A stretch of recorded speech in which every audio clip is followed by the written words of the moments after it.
nguvu zako kwa jina la Yesu.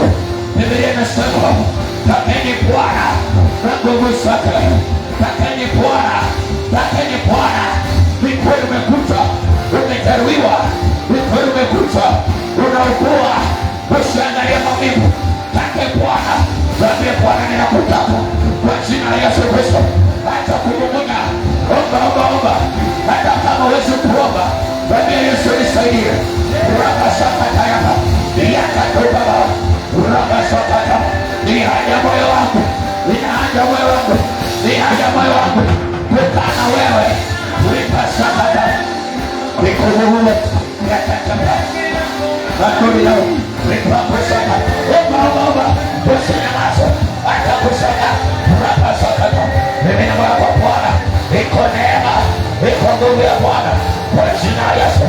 Yakata yaka, raba tukutu.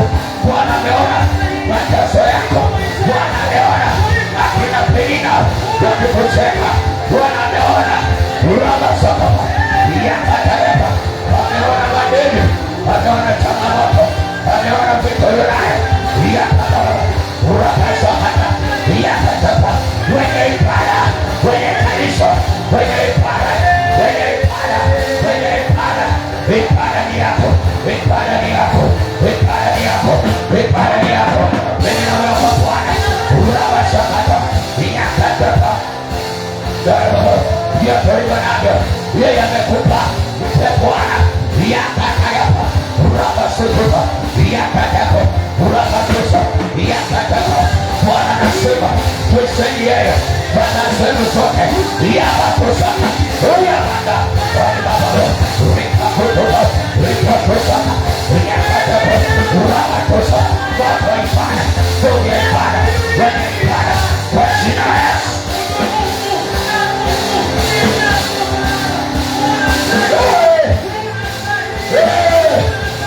Rababa tuko moyo wako, toka kwa Bwana, omba neno kwa Bwana, omba nguvu kwa Bwana. Yakata power, fire, power, power, power, power, power, power. In the mighty name of Jesus, pokea nguvu inatembea, upako, upako, power, power, power, power, power, power, upako, upako, upako, upako wa huduma, upako wa maombi, upako wa injili, upako wa biashara, upako, upako, power, iris. In the mighty name of Jesus, receive, receive, receive, receive. Yakata, wenye kanisa yuko, wenye ibada yuko, hiyo neema inatembea, inatembea. Kuna mahali ulikwama, Bwana anaona. Yesu walio mashimoni, Bwana anakutoa, anakutoa, anakuinua kwenye hiyo biashara, kwenye hiyo ajira, kwenye hiyo elimu, kwenye hiyo ndoa, kwenye hiyo huduma, kwenye hiyo. Bwana anatembea, Bwana anatembea, Bwana anatembea, Bwana anatembea, Bwana anatembea. Anaona haja yako, anaona mateso yakata ripako yakata. Shetani alidisconnect upako, alidisconnect ile neema, alikata kwa jina la Yesu. Kuna dhambi ika hiyo dhambi kwa damu ya Yesu. Waje Bwana nisomea raba yakata yakata yakata yakata yakata yakata yakata. Hiyo dhambi iliyokuzuia, iliyokuona Shetani kukukamata raba yakata imeshikilia, imeshikilia pesa yako, imeshikilia huduma yako, imeshikilia kipato chako, imeshikilia biashara yako. Na iraba power, neema ya Bwana inatembea, mafuta, mafuta, mafuta, mafuta yasiyozuilika. Mungu ametokea, Mungu ametokea, Mungu ametokea, Mungu ametokea. Wanaotaka matokeo, pokea power, anointing, anointing, anointing, anointing, anointing, anointing, anointing. Wenye hiyo ya kiu wanapokea. Chukua, chukua, chukua, chukua. Yakata, wherever you are, wherever you are, wherever you are, hiyo nguvu inatembea. Upako kwa jina la Yesu, aikusaka. Take it, take it,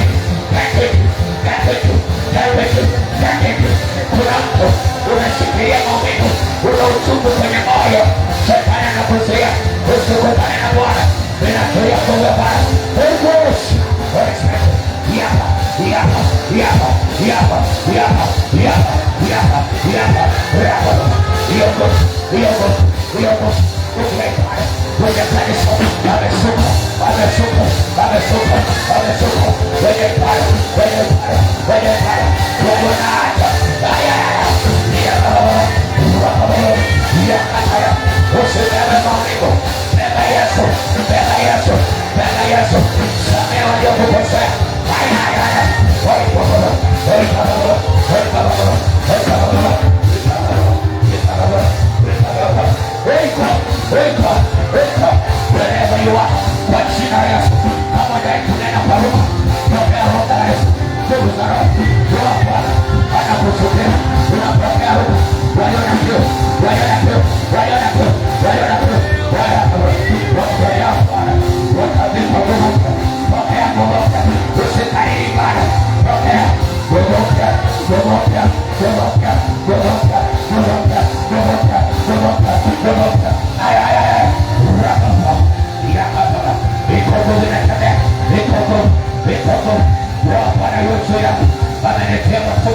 amenitia mafuta kwa ajili yako leo. Bwana ameniambia, muangalie yeye.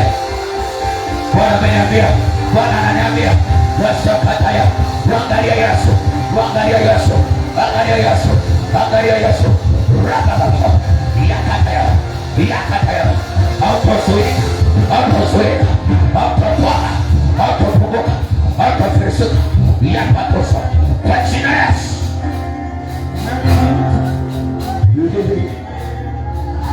Rikobosukai, seketaba, rikobasaka, rikobaba, seketaba, rikobobo, eminumero koboga, rikoboba, seketaba, rapakobo, rikobobo, seketaba, rikobobo. Wewe Yesu, wewe nitoa manda, wewe nitoa mali, kwa jina la Yesu. Haya, tembea, hudumia watoto wako, huyo wakusanya kutoka sema power, power, power, power. Receive, pokea, pokea, pokea, pokea, pokea, pokea. Haya ho.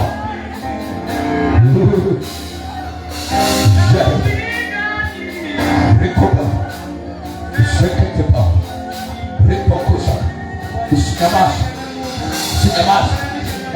Shakata, rapakusa, rikosa, ripokusa, sekete, rapakusa, sekete. Yeah. Shakata. Naya. Rikosa, sekete. Naikiri, naruhusu mwingiliano. Roho Mtakatifu, Roho Mtakatifu, Roho Mtakatifu. Kuna mtu mmoja, mwingiliano Roho Mtakatifu wa kuomba, mwingiliano Roho Mtakatifu, mwingiliano Roho Mtakatifu, mwingiliano Roho Mtakatifu, kwa jina la Yesu, kwa jina la Yesu, kwa jina la Yesu. Roho Bwana anakujilia na hiyo nguvu, na hiyo kupokea nguvu, akisujudia Roho Mtakatifu, pokea, pokea, pokea, pokea, pokea. Power, power, power, power, fire, pokea. Receive, receive, receive, receive, receive, receive, receive. Holy Ghost. Mwingiliano Roho Mtakatifu. Bwana anaanza na wewe, ana kiu na wewe. Pokea, pokea, pokea, pokea, kwa jina la Yesu. Pokea, pokea, kwa jina la Yesu. Kwenye biashara, kwenye eneo la uchumi, kwenye afya, kwenye ndoa, naruhusu mwingiliano Roho Mtakatifu katika chake, kwa jina la Yesu.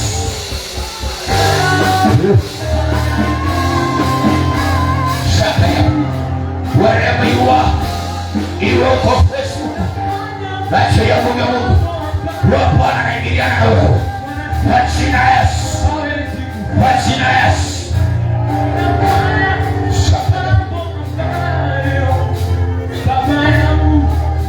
Mungu anasema yuko pamoja na wewe hata ukamilifu wa dahari.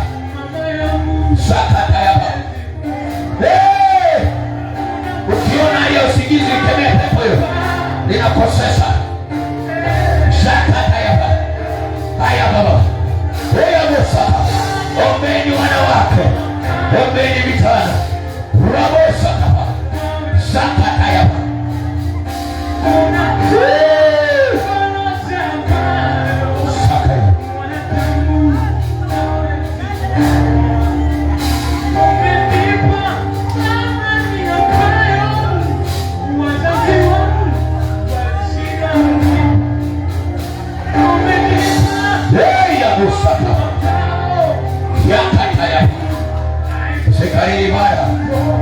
ibada ni ya Mungu, ibada ni Mungu, ibada ni ya Mungu, ibada ni ya Roho Mtakatifu. Kiongozi wa ibada ni Roho wa Bwana. Thank you Bruce. Bwana naona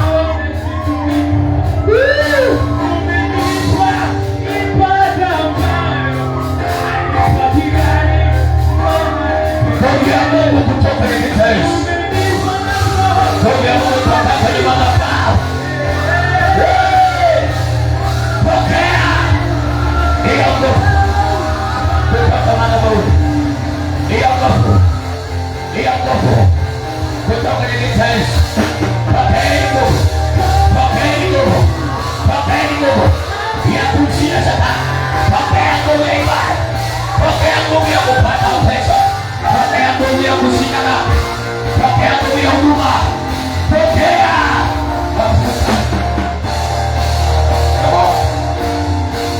Roho ya Mungu inakutambulisha. Roho yako. Hawatakuweza. Hawatakupata. Hawatakushinda.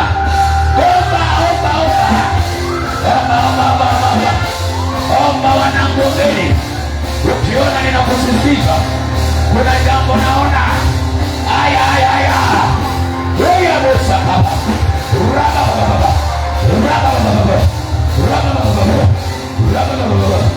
Rikosaka.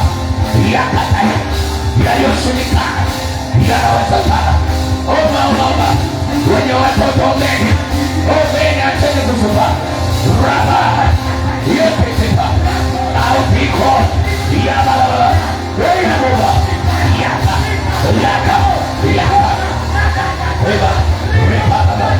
Raba sama. Yakata.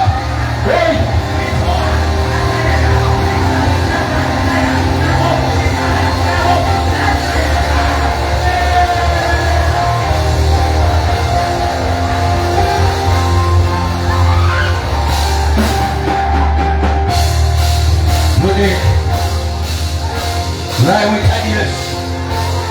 Tunamhitaji Yesu na nguvu zake.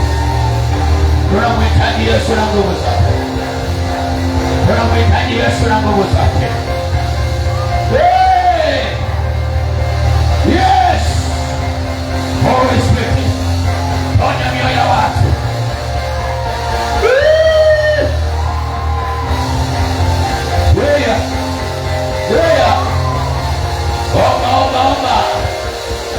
Omba. Ombeni wanangu. Ateni kusuba. Mlivyo na ageni za Yesu. Kaya Musa. Rigosa kata. Yakata yapa. Ata mumunya. Mungu nafasi. Mungu nafasi. Ina vita imenuka. Inapigwa. Hiyo vita mamoto. Hiyo vita ya hasara. Hiyo vita maneno. Pigwa kwa jina la Yesu. Pigwa kwa moto lao. Fire. Vita ya ndoa. Vita ya fedha. Vita ya nyota. Vita ya utumwa. Pigwa moto. Pigwa kwa jina la Yesu. Ninaenda kwenye eneo lako la kazi. Piga kila mashetani. Piga kila mapepo. Piga kila ulemavu.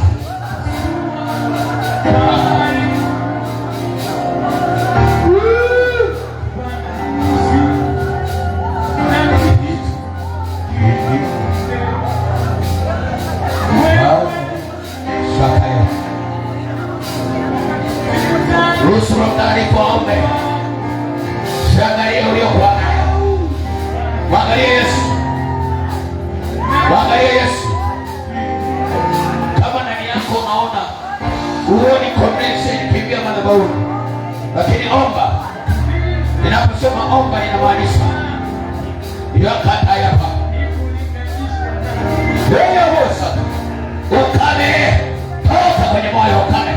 Ukame umenyang'anya nguvu ya kuomba. Umenyang'anya nguvu ya kunena. Umenyang'anya nguvu ya imani. Roho sasa. Naretesha roho dhaifu. Utukufu wa Bwana unaletea. Naretesha.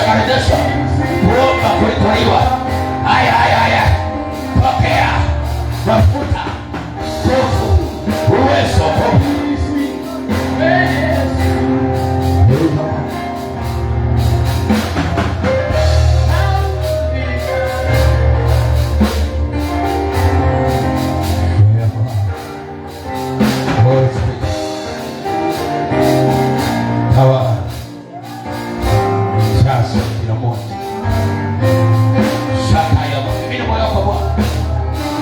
Usizuie kuomba, usijue wakati unaomba kuna nguvu inatembea kwa mtu.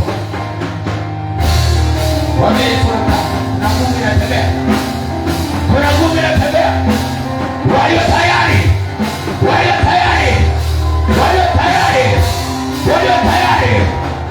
tayari. Pokea. Wanapepa. Pokea. Walio nati. Pokea.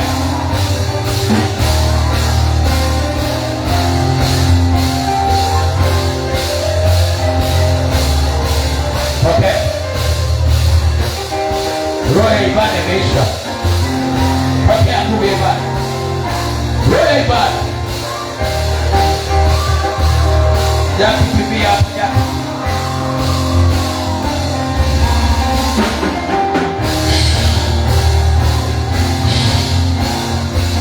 Wewe Yesu mikono yako tu. Roho sakataya. Yakataya. Kilichopunguka. I see. Ninamtaka Yesu. Kilichopunguka. Power. I release mafuta. Pako. Nguvu. Wakuachie wewe. Wakuachie.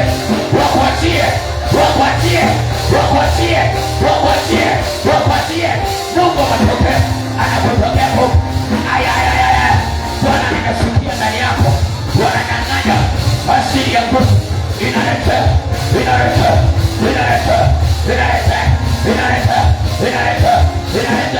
Haya. Mashina ya Yesu. Inataka. Yapa. Anza kuomba. Sema nakutaka Yesu. Anza kuomba. Mashina ya Yesu. Moyo wako asili.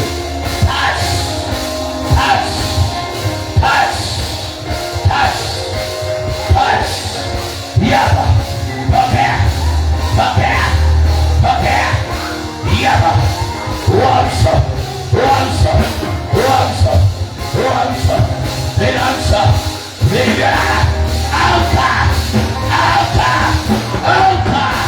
Amka. Touch. Yes. Touch. Neema. Yesu yako. Amka.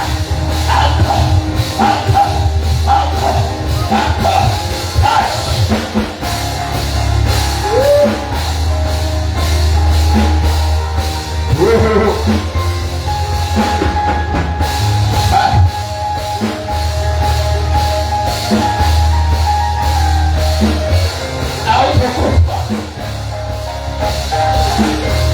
Hautakufa. Wewe mauti ya kiroho tu. Out. Shia vitu.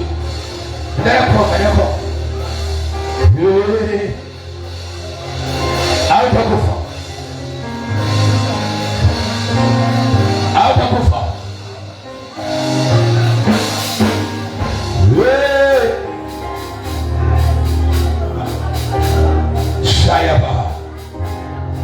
Ni nyumba ya ibada.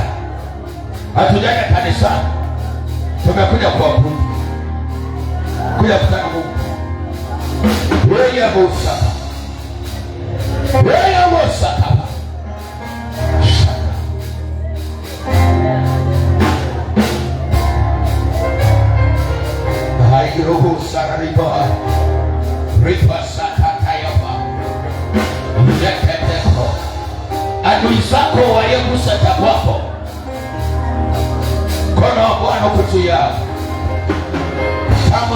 juu ya Elima, na wao mkono wa Bwana kwa juu yao, kuangusha, kuangamiza, kuwapofusha.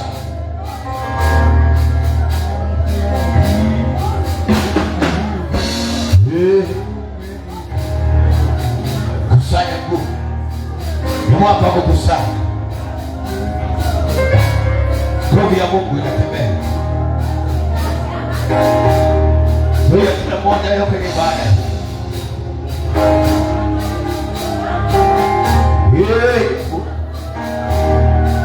Thank you Jesus. Endelea kuwa, endelea kuwa, usinyamaze. Kuna mtu anatoka na maelekezo.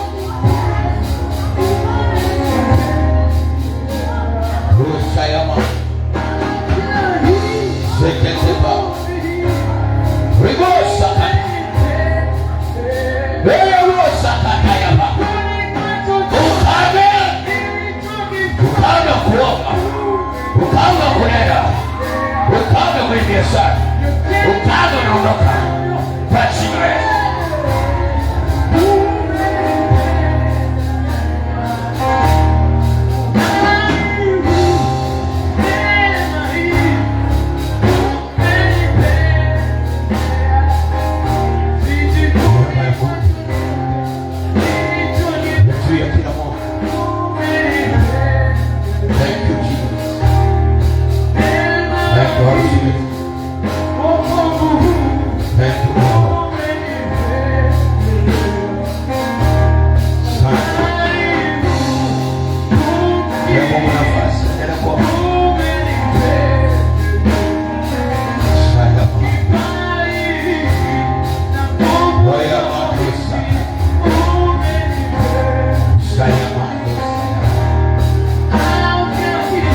Kwa hiyo katikati ya wiki niliwaambia kila kabla Mungu hajakuumba aliumba kwanza vitu vyake.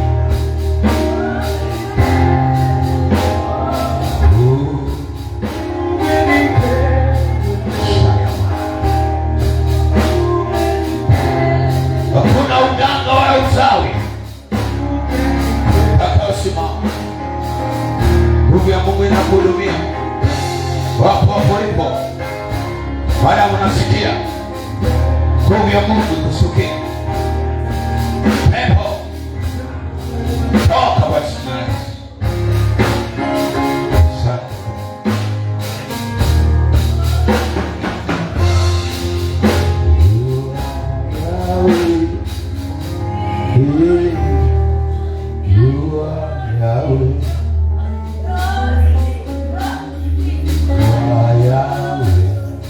Alpha and Omega.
Sijasikia kama kuna watu wanaelewa ninachosema. Hautakuwa kama ulivyokuwa. Amen. Utakuwa yule aliye mkuu ambaye ulikuwa unamtarajia. Amen. Umekuwa yule ambaye umemtarajia. Amenikataria, basi uwe vile vile kama ulivyokuja. Ninatangaza tena kwa jina la Yesu, hautakuwa kama ulivyokuwa. Umekuwa yule ambaye ulikuwa unamtarajia, yule uliyemtarajia kwenye biashara, yule uliyemtarajia kwenye ndoa, yule uliyemtarajia kwenye huduma, yule uliyemtarajia kwenye elimu, yule uliyemtarajia kwa jina la Yesu, na umekuwa kwa jina la Yesu. Tuseme amina. Amen. Unajua moja ya kitu ambacho kinawatesa watu wengi ni hali ya ukale. Amen. Yaani mtu akija ibadani kama alikuja amekasirika, shauku yake aondoke amekasirika. Amen. Na kwa nini unabaki umekasirika? Kwa sababu wakati Mungu anakuhudumia au anahudumia, kuruhusu akuhudumie mpaka pale unalolitaka lifanyike. Bwana Yesu asifiwe. Na unapotoka kwenye uwepo wa Mungu wa namna hii, usikubali kujiona yule wa jana. Wewe sio wa jana. Mwambie jirani, wewe sio wa jana. Wewe sio wa asubuhi. Wewe sio yule uliyeingia hapa. Wewe ni mtu mwingine. Wewe ni mtu mwingine. Sema wewe, mimi ni mtu mwingine. Ndio nasema kwa jina la Yesu. Sijasikia, sema kwa jina la Yesu. Shetani, sikia, mimi ni mtu mwingine. Ni mkuu kuliko yule wa jana. Amen. Piga Yesu makofi kama naamini.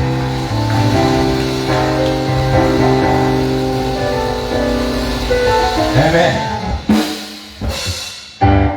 Leo nina ujumbe tu mrahisi mwepesi wa dakika chache.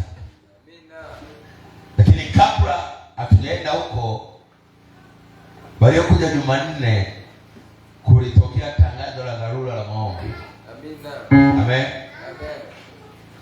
Nadhani kuambia jambo moja. Tulikuwa na ujumbe kushughulika na kila kinachokuumiza. Hapo hapo madhabahuni nikapewa maelekezo. Niwaambia watu walio tayari hapo tuingie kwenye maombi. Bwana Yesu asifiwe. Amina. Nikakwambia kwa nini unaumizwa? Amen. Amen. Kwa nini unaumizwa? Kwa sababu kuna watu wamekujua wewe ni nani, ila wewe hujajijua. Na hata kama umejijua hujiamini. Kwa kuna watu wamekujua wewe ni nani. Kuna watu wamekutambua umebeba nini, lakini wewe hujajua. Kwa wale watu hawajaacha kukufuatilia. Kwa vile wanakufuatilia, ndio maana wanakuumiza. Bwana Yesu asifiwe. Nilikuwa nimetoa mfano mmoja. Unajua Wakristo wengi au watu wengi au binadamu wengi hali zao ziko kama mtoto. Bwana Yesu asifiwe. Siku moja nilikuwa namjaribu mtoto wangu huyo mdogo Christison. Nikampa kaburunguto kahela. Akashiki. Akafurahi. Lakini baada ya kufurahi akawa anakaingiza wapi? Mdomoni akatafune. Bwana Yesu asifiwe. Amen. Wewe unafikiri kwa nini alikuwa anatafuna? Ni kwa sababu hajajua thamani ya kile alichokuwa nacho au kile alichopewa. Kwa hiyo ni sawasawa maisha ya mwanadamu asiyejijua. Ni sawasawa unatembea kufika njiani unakutana na mtoto ameshika kibunda cha milioni 1 alafu anakichezea. Utafanyaje? Unajua mtoto unaweza ukamnunulia mfuko wa pipi au biskuti za shilingi 1000 au 10,000 ukampa akakuachia milioni. Bwana Yesu asifiwe. Tafsiri yake ni maana yake hajui thamani ya kile alichokibeba. Kwa maisha yetu sisi wanadamu ni kama watoto. Kuna watu wanatuona watoto. Kuna vitu ambavyo Mungu ametubebesha ila sisi hatujawahi kuvijua. Hatujawahi kujua vile tulivyovibeba. Kwa maana juzi niliwauliza wangapi mnaota ndoto? Mna magari, mna majumba, mna mahela, mna vitu vizuri. Watu wakanyosha mikono. Wengine hadi wanafunzi wanaona. Kwani Mungu anajaribu kukuambia, kukuonesha kile ulichokibeba. Amen. Amen. Ndio maana mimi nilisema kitu kimoja hapa na leo nakirudia. Nikasema hivi, Mungu amekwisha fanyaje? Kutubariki. Biblia inasemaje? Tumebarikiwa kwa baraka zote za rohoni na nini? Za mwilini katika ulimwengu nini? Wa roho. Lakini Biblia ya Kiingereza imetumia neno heavenly. Amen. Nikaitafsiri tu kwa haraka haraka. Amen. Imetokana na neno nini? Heaven. Heaven maana yake mbingu au mbinguni. Sete. Amina. Sio hivyo wasomi? Sio hivyo? Kwa tafsiri yake unaposema Mungu nibariki, maana yake mbingu wewe zimekwisha kubariki. Zimekwisha kupa. Ila bado kuna jambo, kwa nini hizo baraka zitokee?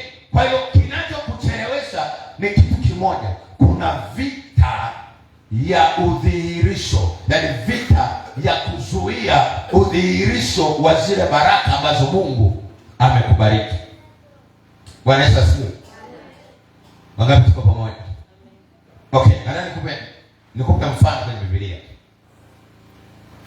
Danieli anaingia kuomba siku ya kwanza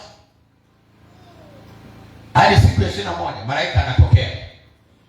Siku ile ya mwisho malaika anafanya nini? Anatokea. Anapotokea anasemaje?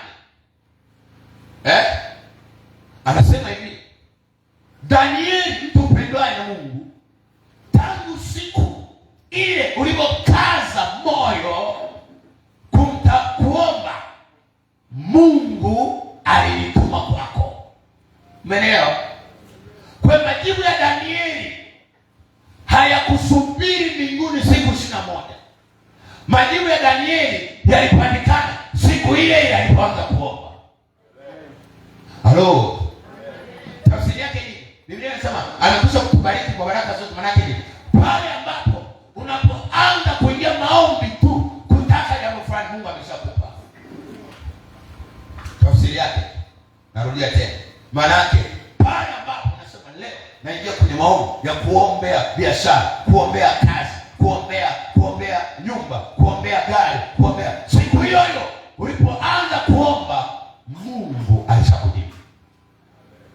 Maana mbinguni hakuna hilo hitaji, limeshatokea. Kilichofanya Danieli asipate ni nini? Anasema hivi, wakuu wa Uajemi, mkuu wa Uajemi walipingana na mkuu wa Uajemi na wafalme wa Uajemi, sio hivyo? Walipingana na mimi siku zote 21. Hata hapa sasa nimetoroka, nimemwacha Mikaeli mtu wa vita akae mbele za Bwana apigane.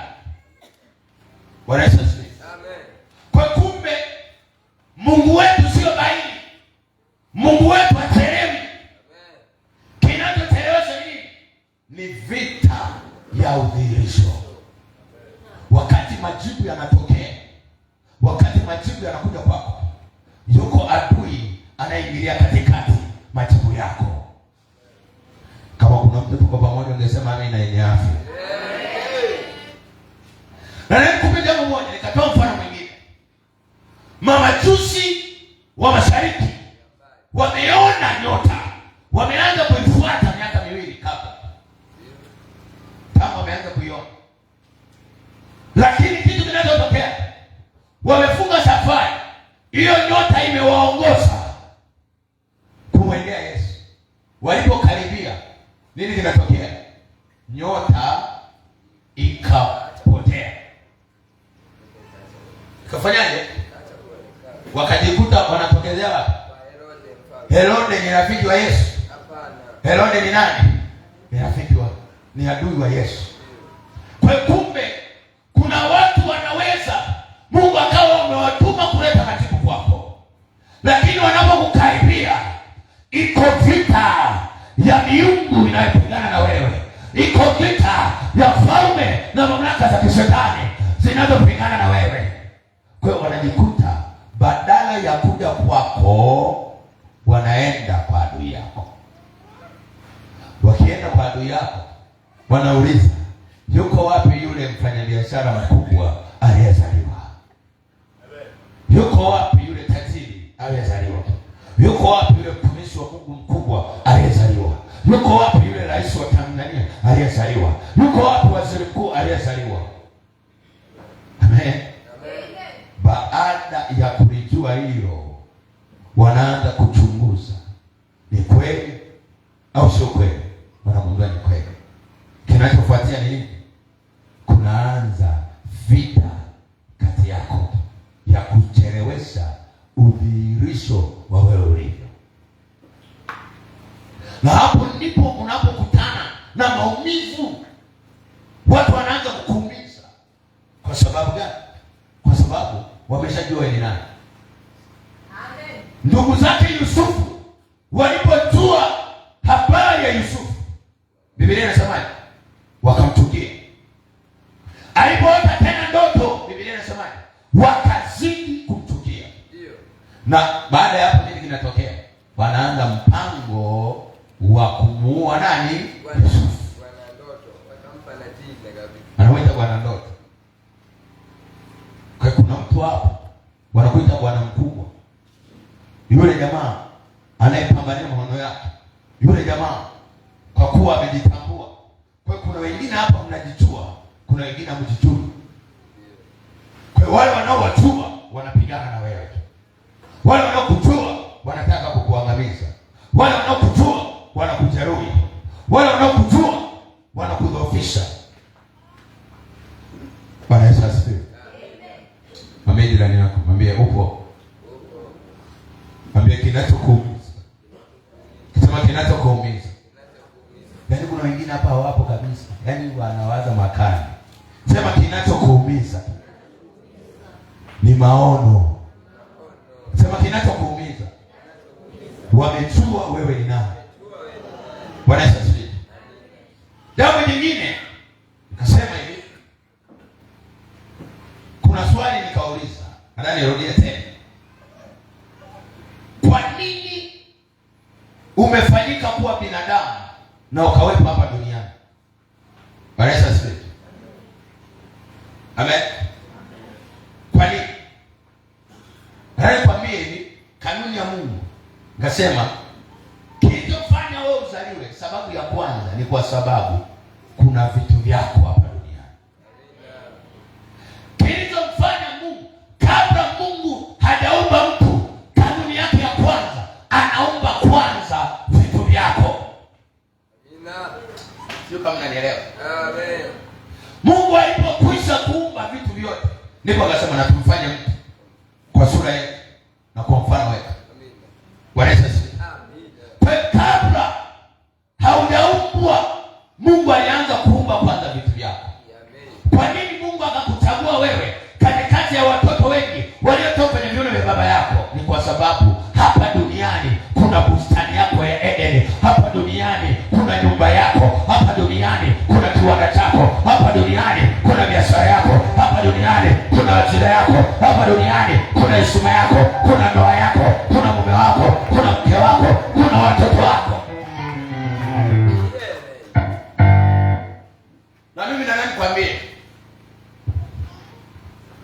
ni kweli kuna watumishi kwenye Biblia wanasema hapa duniani sisi ni wageni. Nataka nikwambie, hapa duniani wewe sio mgeni. Ila ishi kama mgeni, lakini wewe sio mgeni. Wewe ndio mwenyeji wa dunia hii. Wewe ndio Mungu wa dunia hii. Kilichofanya tusiwe Mungu wa dunia ni dhambi. Lakini maadamu kuna Yesu, wewe ndiye mwenye dunia hii. na hapa duniani kuna jambo unatakiwa ufanye. Mimi nakwambia ukweli, hatuko duniani ili tuende mbinguni. Kama Mungu alikuumba ili uende mbinguni, alikuwa na uwezo wa kukuumba kule kule, angekuunganisha mbinguni moja kwa moja. Amina. Kwa nini hajaunganisha uende mbinguni moja kwa moja? Ni kwa sababu kuna maisha ambayo unatakiwa uyaishi hapa. Ngoja nikwambie, mbingu na jehanamu ni zawadi baada ya kufanya kile ambacho unatakiwa kufanya hapa duniani.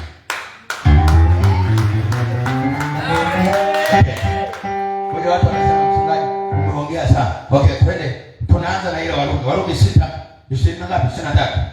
Biblia inasema Warumi 6:23. Tuone. Warumi 6:23. Kwa maana msamaha wa dhambi ni mauti.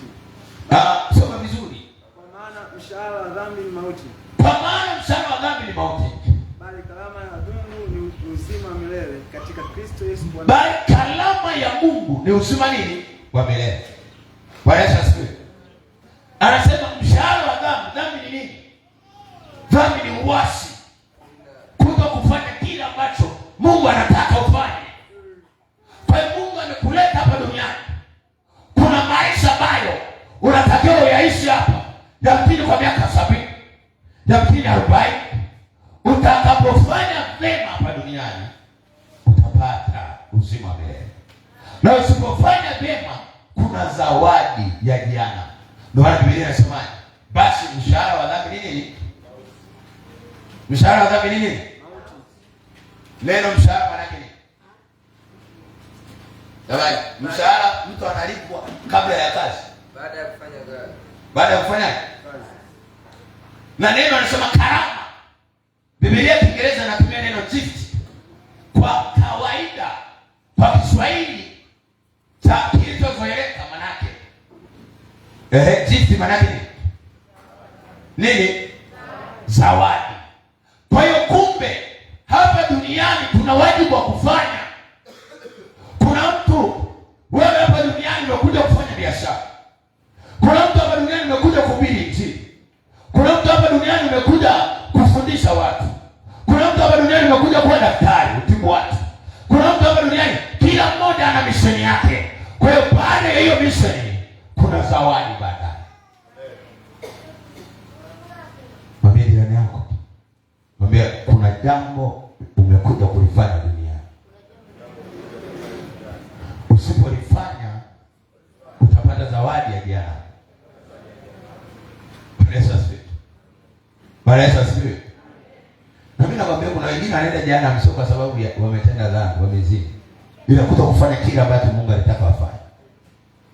Asio mimi, ni Biblia. Kitabu cha Mathayo sura 25 mstari wa 14 kuendelea. Anasema kuna mmoja alipewa talanta 5, mwingine 2, mwingine 1. Yule mmoja akaifukia. Alipofukia, Biblia inasema yule bwana wake akamwambia, akamtupa nje. Na Biblia inasema itakuwa kilio na kusaga nini? Maana yake ule ni mfano. Kwa hiyo Yesu amekuokoa na ndani yako ameweka talanta. Na hiyo talanta iko siku atakuja kudai. Usipoifanyia kazi utatupwa nje. Bwana Yesu asifiwe. Bwana Yesu asifiwe. Kwa hiyo sasa mbinguni ni zawadi ya watu ambao wamefanya mambo pamoja na Yesu. Amina. Ni zawadi ya watu waliomwamini Yesu, lakini wametimiza yanayowapasa hapa duniani pamoja na Yesu. Amina. Lakini jehanamu ni zawadi ya watu ambao hawajafanya vitu pamoja na Yesu, na wale walioacha kufanya kile walichotakiwa kufanya. Bwana Yesu asifiwe. Kwa maana Biblia inasema asiamini amekwisha fanyaje? Asiamini amekwisha kufanyaje? Hebu shirikiana na mimi, pata sauti. Mbona nyinyi huko nyuma mnapigaza maombea sana? Asiamini amefanyaje? Amekwisha kufanyaje? Bwana Yesu asifiwe. Hizo ndio sauti zenu. Amen. Bwana Yesu asifiwe. Sasa mwambie mpendwa, hapa kuna vitu vyako. Sema hapa kuna vitu vyako. mfano mmoja, kuna ndugu wawili, kulikuwa na kaka na mdogo wake. Habari ya mwana mpotevu, wakati mnaijua, nikamwambia mwana mpotevu alikuwa na akili kuliko kaka yake. Alitambua kwamba niko hapa kwa baba yangu, hapa kuna vitu vyangu. Lakini yule jamaa asiye na akili, yeye alijua kumtumikia baba yake. Siku ya siku anamwambia baba mtu, baba, mimi nimekutumikia siku zote, hujai kunipa hata kondoo. Baba mtu anashangaa, ha, mwanangu, tena mimi nikupe mimi mwanambuzi? Mbona vyote nilivyo navyo ni vya kwako? Kwa sababu ya ndugu yako vimeisha. Shida ya mwana mpotevu ni moja, alikuwa na roho ya upotevu. Bwana Yesu asifiwe. Kwa kumbe yule kaka ana kondoo ila hajijui, ana kila kitu ila hajijui. Ndivyo walivyo watu kanisani, ndivyo walivyo watu kwenye jamii. Mungu amewekeza hazina kubwa ndani yao, na kuna wengine Mungu anawapa mawazo ya biashara. Baada ya hapo naenda kumsimulia jirani, unajua yaani leo nimeota ndoto nauza vitumbua na wateja wanakuja kweli. Tena nimeotea sehemu fulani pale kwenye ile kona, ukiweka pale niliona wananunua kweli. Basi unaenda. Baada ya hapo kesho unakuta uliyemsimulia ndio anauza.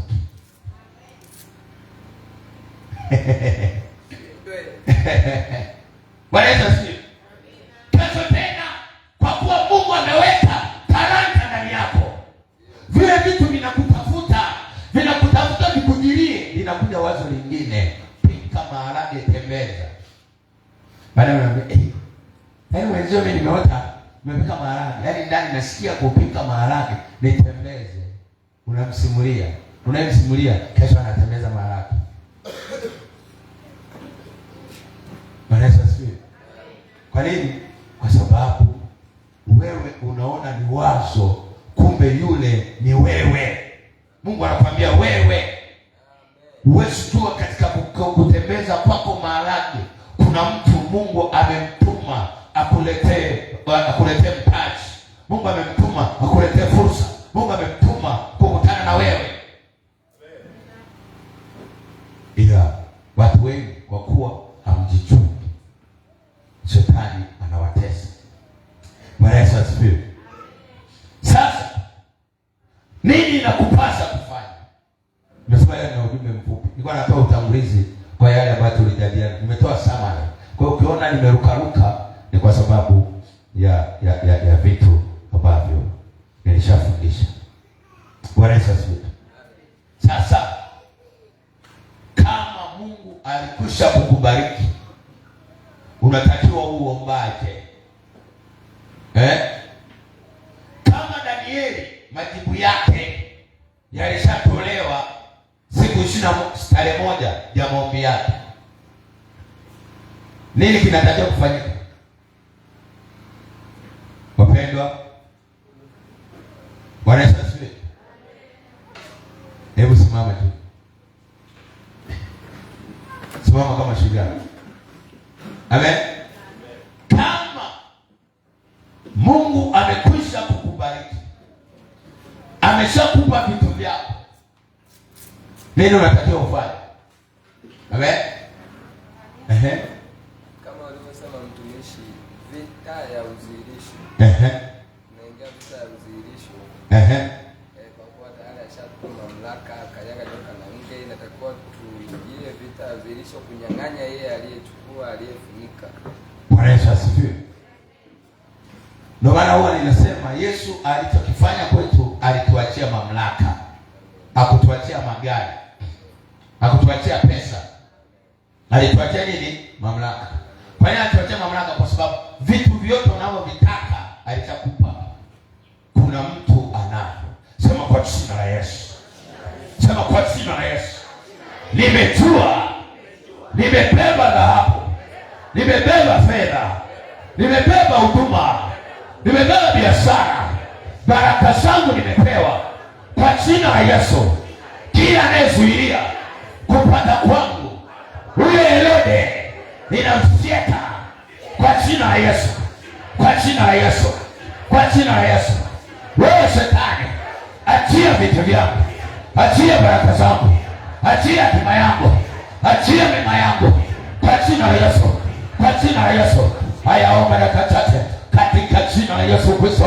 Ripasakata yapa riposetetepa yakatakotopa. Kuna watu wamebeba mema yako, wamepitia kwa Herode, hawajaja kwako. Kwa jina la Yesu piga kwa moto, kwa jina la Yesu, kwa jina la Yesu. Sisikia wanaomba na sikia wanaomona, kwa jina la Yesu piga, kwa jina la Yesu piga, kwa jina la Yesu piga, kwa jina la Yesu piga, kwa jina la Yesu. Haya, cheni ya kwako vyote ulivyoota, vyote ulivyoombiwa. Bwana amekuleta duniani kutumia vitu vyako, kutumia baraka zako, kwa jina la Yesu, kwa jina la Yesu, kwa jina la Yesu, kwa jina la Yesu, kwa jina la Yesu, takatifu, kwa jina la Yesu. Amen. Amen. Na hapo ndo huwa ninasema kijana, usimsumbue Mungu. Mungu, nipe mume au nipe mke. Mke wako alishaumbwa, yuko kwa Herode. Kapita kwa nani? Kwa Herode. Amen. Amemwona pale Amina, anajua mbona kama huyu ana vitu vyangu. Yuko kwa nani? Kwa Herode. Sema kwa jina la Yesu, popote aliko mema yako, njoo kwa jina la Yesu, njoo kwa jina la Yesu, njoo kwa jina la Yesu, njoo kwa jina la Yesu, njoo kwa jina la Yesu, njoo kwa jina la Yesu, njoo kwa jina la Yesu. Haya, ita. Kuna jambo nataka ita. Kila kitu Mungu ameshaumba, kila kitu Mungu alishakupa, kila kitu Mungu alishaumba. Kabla hajamuumba Adamu, aliumba bustani ya Edeni. Kwa jina la Yesu, ita Edeni yako, ita mradi wako, ita mtaji wako, ita mume wako, ita mke wako, kwa jina la Yesu. Yakatayapa urabashokata. Mungu alishaumba kwa jina la Yesu. Huyo mume wako kuna sehemu anasegea, huyo mke wako kuna mahali anasegea, watoto wako kwa jina la Yesu. Urabashokatayapa yakatako, wateja wako wapo, biashara yako ipo, kwa jina la Yesu. Ita kwa jina la Yesu, ita kwa jina la Yesu, ita kwa jina la Yesu, ita kwa jina la Yesu, ita kwa jina la Yesu. Rabashokata yakatayapa Daiba Rabashokata, kwa jina la Yesu. Ita kwa jina la Yesu, kwa jina la Yesu. Huyo mkuu wa Wajemi, mkuu wa Urambo, wa kuagiza falme na mamlaka zinazokuzuia majeshi ya pepo wabaya, hivyo kwa jina la Yesu, katika jina la Yesu. Ulibashokata yakatakota. Ndio maana Paulo anasema vita vyetu si juu ya damu na nyama, kwa jina la Yesu. Wameshika hao wafalme na wenye mamlaka wa kuagiza, hivyo kwa moto, hivyo kwa moto, hivyo kwa moto. Nyang'anya vilivyo vya kwako kwa jina la Yesu. Hata kuomba kiregevu, hata kuomba kiregevu, hata kuomba kiregevu, kila mmoja na maisha yake kwa jina la Yesu. Yakatayaba urabashakata, yakatayaba Eba urabashakata. Mwambie nimejua mimi ni tajiri, nimejua mimi ni mtumishi wa Mungu, nimejua mimi ni mfanyabiashara, nimejua mimi ni mke wa mtu, mimi ni mume wa mtu, nimejua mimi ni mama, kwa jina la Yesu. Haya, ita kwa jina la Yesu. Kimbia kwa jina la Yesu. Ita. Umejua wewe ni msomi, umejua wewe ni mwajiriwa, wewe ni mwajiri, kwa jina la Yesu. Urabashakata yakatayaba urabashakata yakatayaba. Watu wamechoka kwa jina la Yesu, kwa jina la Yesu. Urabashakata. Ninaita vya kwako kwa jina la Yesu. Unaita nyota yako, unaita nafasi yako kwa jina la Yesu. Walipojua Yusufu ya kwamba ni mkuu atasujudiwa, wakakutukia kwa jina la Yesu. Ninakuita wewe Yusufu kutoka Farao, nakuita kwa jina la Yesu.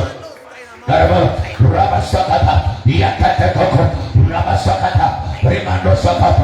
Ninaita ndoa za wanawake wa kanisa hili, za wanaume na vijana wa kanisa hili. Ninaita jina zao, ninaita miradi yao, ninaita mitaji yao, ninaita kwa jina la Yesu. Nakuita kokote uliko kwa jina la Yesu, kwa jina la Yesu.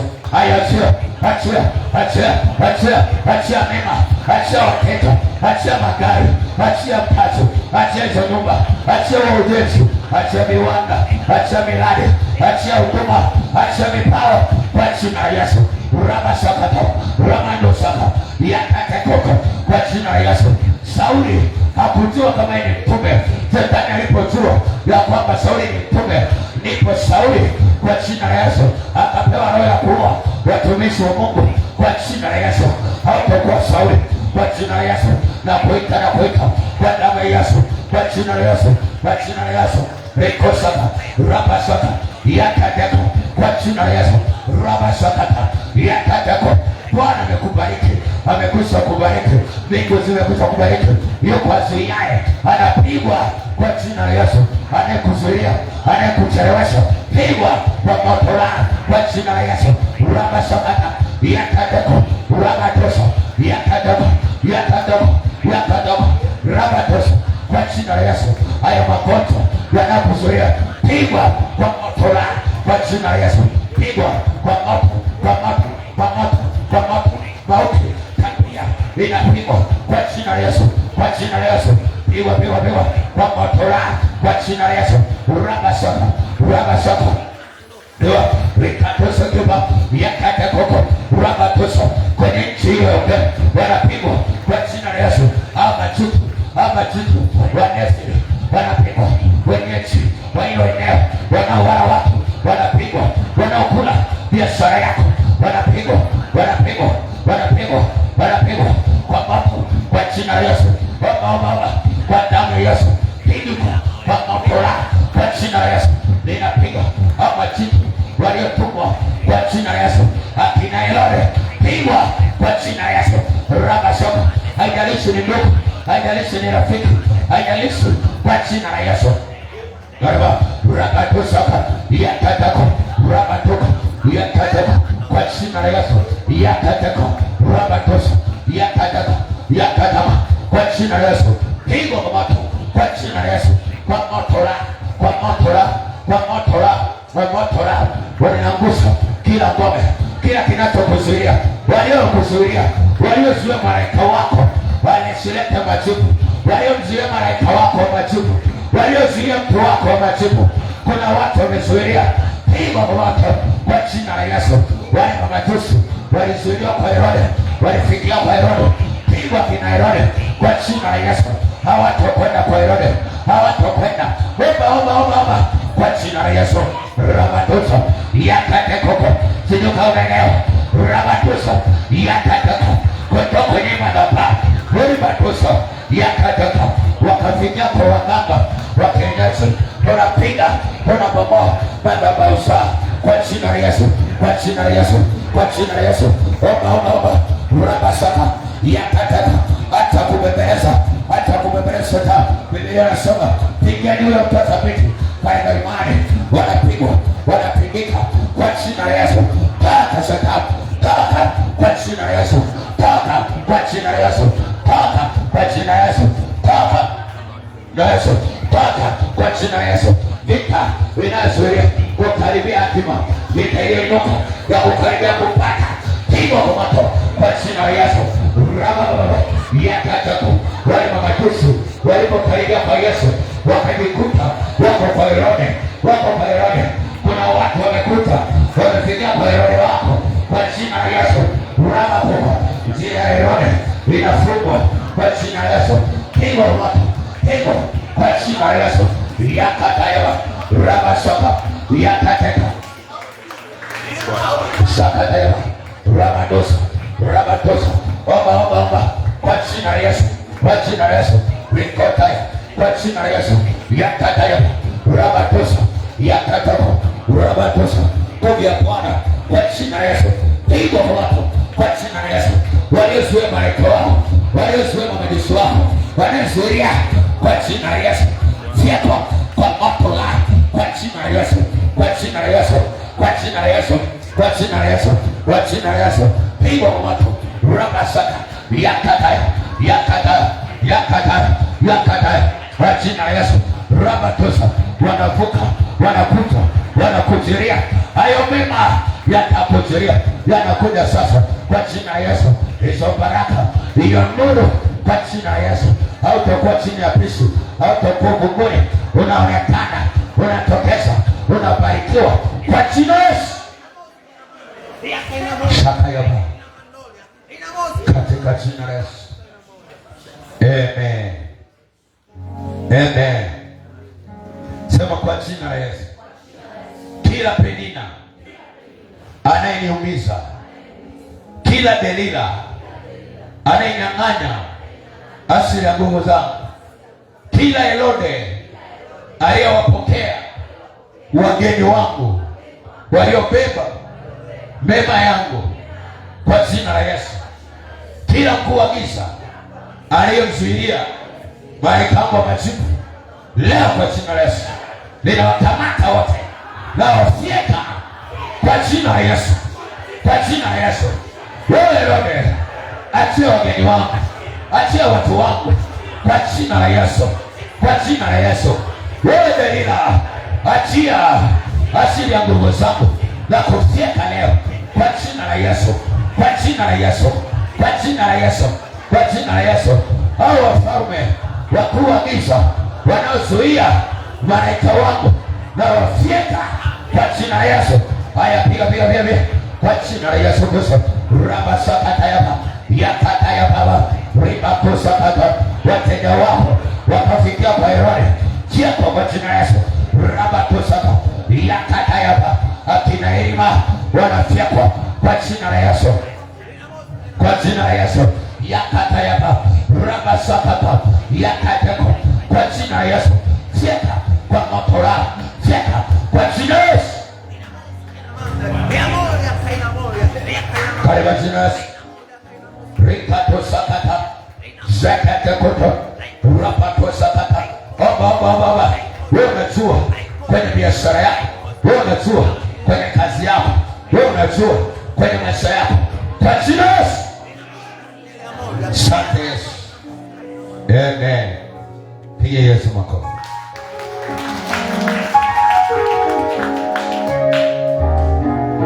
Tusome kitabu cha Yohana sura ya 3 mstari wa 14 na 17. 13. Yohana 3:13 hadi 17. Lakini kitabu cha Hesabu 21 mstari wa 4 hadi wa 9. Kitabu cha Yohana Mtakatifu John sura ile ya 3 mstari wa 13 hadi wa 17.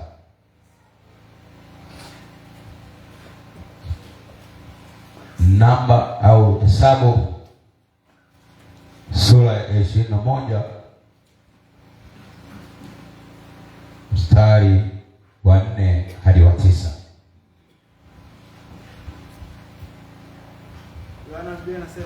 Biblia inasemaje? Hakuna mtu aliyepaa mbinguni, wala hakuna mtu aliyepaa mbinguni ila yeye aliyeshuka kutoka mbinguni, ndio yaani mwana wa Adamu. Ndio. Na kama vile Musa alivyomwinua yule nyoka jangwani, ndio hivyo mwana wa Adamu hana nyoka wa shaba jangwani, hana budi kuinuliwa, ndio ili kila mtu aaminie, ndio awe na uzima wa milele katika yeye. Ndio. Kwa maana jinsi hii ndio Mungu aliupenda ulimwengu hata akamtoa mwanawe pekee, ndio ili kila mtu amwaminie asipotee bali awe na uzima wa milele. Okay, kitabu cha Hesabu. Bwana Yesu asifiwe. Yesu anasema hakuna mtu aliyekwenda mbinguni au aliyepaa kwenda mbinguni kwa nguvu zake mwenyewe, bali yuko yule aliyeshuka. Maana Yesu hakuzaliwa. Kuzaliwa kwake maana alishuka. Bwana Yesu asifiwe. Bwana Yesu asifiwe. Kama una kusema amini yenye nguvu. Amen. Anasema hivi, kama vile Musa alivyomwinua nyoka wa shaba jangwani, vivyo hivyo mwana wa Adamu, Yesu Kristo aliyevaa mwili hana budi kuinuliwa juu, na yoyote amtazamaye yeye ana uzima. Yoyote anamtazama Yesu kwa namna gani? Kwa kumwamini. Amen. Kwa kufanyaje? Kwa kumwamini, anao uzima wa nini? Wa milele. Bwana Yesu asifiwe. Tusome kwanza kitabu pia cha Hesabu. Tusome kwanza kitabu cha Hesabu ili ni connect. Nasema leo tuna ujumbe tu mfupi, alafu tunaingia kuomba tena nyumbani. Hesabu 21 mstari wa 3 Biblia inasema, ndio Bwana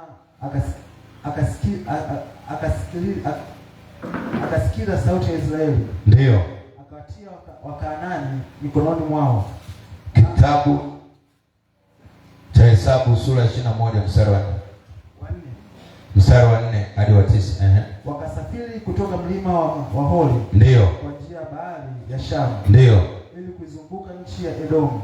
Ndio watu wakafa moyo kwa sababu ya ile njia. Ndio watu wakamtumikia Mungu na Musa, mbona umetupandisha huku kutoka nchi ya Misri ndio ili tufe jangwani? Maana hapana chakula wala hapana maji, na roho zetu zina kinai chakula hiki dhaifu. Ndio Bwana akatuma nyoka za moto kati ya watu, wakawauma watu wengi wakafa. Watu wakamwendea Musa wakasema, tumefanya dhambi kwa sababu tumemnung'unikia Mungu, na wewe utuombee kwa Bwana atuondolee nyoka hawa. Basi Musa akawaombea watu. Bwana akamwambia Musa, jifanyie nyoka ya shaba, ukaiweke juu ya miti, ndio, na itakuwa kila mtu atakayeumwa aliyeumwa aitazamapo ataishi. Musa akafanya nyoka wa shaba, akaiweka juu ya mti. Hata ikiwa nyoka amemuuma mtu, alipoitazama ile nyoka ya shaba akaishi. Bwana Yesu asifiwe. Amen. Nyoka wa shaba, wale nyoka wa moto maana yake nini? Na nikwambie, nyoka wale wa moto ni matokeo ya mwanadamu kumwasi Mungu. Anapomwasi Mungu, anapitia kwenye vipindi mbalimbali. Kuna changamoto zinatokea. Wale nyoka ni shetani, anaharibu maisha ya watu. Na yule nyoka wa shaba ulikuwa ni unabii kwa habari ya kuangikwa au kusulubiwa kwa Yesu Kristo msalabani. Bwana Yesu asifiwe. Bwana Yesu apewe sifa. Kwa ule ulikuwa ni unabii wa kuangikwa kwa Yesu Kristo, kwamba saa inakuja watu watapitia kwenye magumu, watu watapitia kwenye mateso, watu watapitia kwenye magonjwa, lakini suluhisho la ugonjwa litakuwa aliyeangikwa msalabani. Sio kama kuna mtu tuko pamoja. Kwa hapa duniani, katika kupitia vitu vyetu, yuko adui ameshikilia, yuko adui anavunja watu moyo. Biblia inasema watu wakafa moyo, wakakata tamaa, wakavunjika moyo, kwamba safari ni ndefu, chakula hakipo, kile walichokizoelea hamna. Bwana Yesu asifiwe. Wakaanza kulalamika kama wewe unavyolalamika kwa habari ya serikali yako, unavyolalamika kwa habari ya taifa la Tanzania, unavyolalamika kwa habari ya hali ya magonjwa na mateso na changamoto unazopitia. Bwana Yesu asifiwe. Nataka nikwambie, Mungu anatufundisha jambo. Yeye huwa atoaji matatizo. Mtoa matatizo ni wewe, ila Mungu anachokifanya kwako, anatufundisha yeye hutoa kitu kitakachokusaidia wewe kutoa matatizo. Kama kuna mtu ananielewa. Ndio maana Biblia inasema, siku moja nikasema hapa, Yesu atoagi pepo. Halo. Yesu atoagi nini? Kama uliona kwenye Biblia alitoa pepo, yeye alikuja kama mwalimu. Alikuwa anatufundisha jinsi ya kutoa nini? Pepo. Ila Yesu yeye atoagi nini? Pepo. Ndio maana anasema toeni nini? Pepo. Sio yeye nitatoa nini? Pepo. Toeni pepo. Pozeni magonjwa. Alichokifanya kwetu ni nini? Mungu siku zote anakupa jambo au mamlaka ya kuondoa matatizo. Sema amina. Ndio maana walipolia Mungu akutoa nyoka. Nyoka waliendelea kuwepo. Ila Mungu alichokifanya akamtoa nyoka, akatengeneza nyoka wa shaba. Na yoyote anayemtazama yule nyoka wa shaba atakuwa na uzima. Na Biblia inasema alifanyaje? Aliishi. Bwana Yesu asifiwe. Alifanyaje? Aliishi. Lakini aliangalia mahali alipong'atwa na nyoka, alikufa. Ndivyo hivyo na Yesu ameinuliwa kwa jambo moja. Kama unapita kwenye changamoto, ukiangalia changamoto utakufa, utakata tamaa. Lakini leo nina neno, ujumbe mfupi tu, ujumbe mfupi na mrahisi. Muangalie Yesu. Muangalie Yesu. Mwambie jirani, muangalie Yesu. Mwambie mpendwa, muangalie Yesu. Kwa nini muangalie Yesu? Yesu ana nguvu. Yesu ana uwezo. Yesu ana mamlaka. Yesu ni mfalme. Na ndio maana Biblia inasema tafuteni kwanza ufalme wa Mungu na haki yake, na hayo mengine mtazidishiwa. Kwa sababu gani? Yesu anajua ya kwamba mwanadamu yoyote hapa duniani kuna nyoka wenye sumu. Hapa duniani kuna changamoto zinazoua. Hapa duniani kuna maumivu. Hapa duniani kuna wachawi. Hapa duniani kuna waganga. Lakini silaha kubwa ya kushinda ni ipi? Ni wewe kumwangalia Yesu. Kumwangalia Yesu kwa namna gani? Kumwamini Yesu. Unapomwamini Yesu unapokea mamlaka. Kwa hiyo mamlaka, una uwezo wa kumshinda nyoka. Kwa hiyo mamlaka, una uwezo wa kushinda dunia. Kinachokutesa ni kimoja, tatizo lako. Umekuwa mtu wa kuangalia matatizo, umekuwa mtu wa kuangalia changamoto, umekuwa mtu wa kuhesabu mabaya. Ukihesabu mabaya yanaumiza.